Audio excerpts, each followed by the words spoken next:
ఈసారి పంట మీద మీ బాకీ ఎలాగైనా తీర్చేస్తా. ఎందుకో పనికిరాని ఈ భూమితో నువ్వేం చేస్తావు? ఇలా అనకండి అయ్యా, ఈ భూమి నాకు దిక్కు. ఈ భూమి లేకపోతే నేను ఎలా బతుకుతానయ్యా? ఇదంతా నాకు అవసరం. ఈసారి నీ అప్పు కట్టకపోతే నీ భూమి అంతా లాక్కోవాల్సి వస్తుంది. పదా, బాధపడకు సోమయ్య, నా దగ్గర ఒక మంచి ఆలోచన ఉంది. మనం పట్టణానికి వెళ్తే ఏదో ఒక కోడి దొరుకుతుంది. ఇక్కడనే ఉంటే మన బతుకులు మారవు. ఇలా అనుకోకు రాములు, మనమే ఇలా అనుకుంటే ఈ జనాలందరూ ఏమి తిని బతుకుతారు? ఒకరు తినాలంటే ఇంకొకరు పండించాలి కదా. మనము నమ్ముకున్న ఈ నేల మనల్ని వదలదు. ఈ పిచ్చి ఆలోచనలు అన్నీ వదిలి మనం వ్యవసాయం మొదలు పెడదాం రావయ్యా.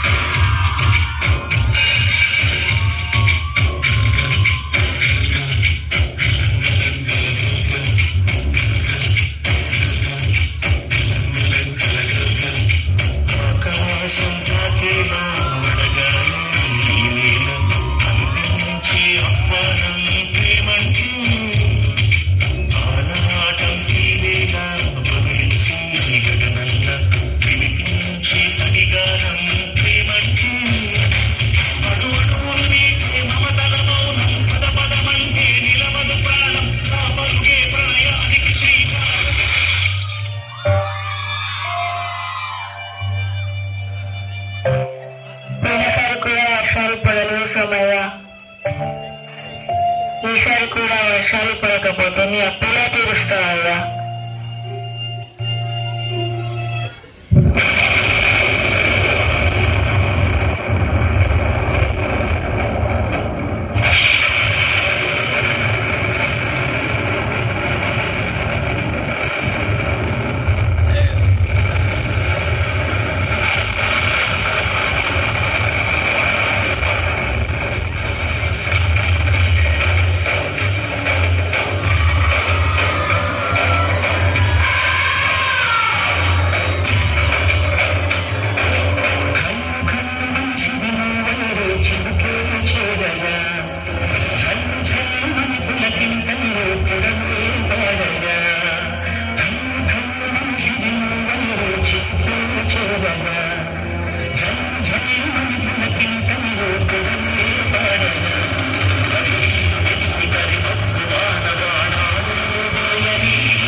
ఇదిగో అయ్యా నీ డబ్బులు.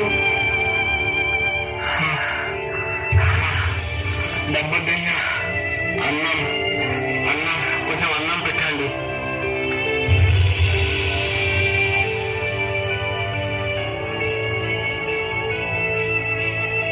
నన్ను క్షమించు సోమయ్య.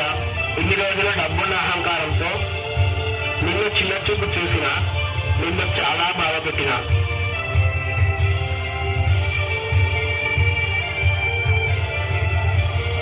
మన దగ్గర ఎన్ని డబ్బులున్నా ఆ డబ్బును తినలేం. ఆకలిని తీర్చేది తిండి గింజలు పండించే రైతు మాత్రమే. ఒక్క మెతుకు పండించడానికి పగలనగా రేయనగా చలికి ఎండకు వానకు తట్టుకొని సుమారు 180 రోజులు పశుపక్షాదుల బారి నుండి, కీటకాల బారి నుండి కంటికి రెప్పలా కాపాడి ఇతరుల కోసం ఏ స్వార్థం లేకుండా ఈ పంటను పండిస్తారు. పంట పొలాలు రియల్ భూమిగా మారకుండా ఆ రైతులకు అండగా నిలవాలని ఆశిస్తాం. సేంద్రియ ఎరువులను వాడుదాం, రసాయన ఎరువులను నిషేధిద్దాం, ఆయుష్ను పెంచుదాం, చెట్లను పెంచుదాం, పరిశుభ్రమైన గాలిని పీల్చుదాం.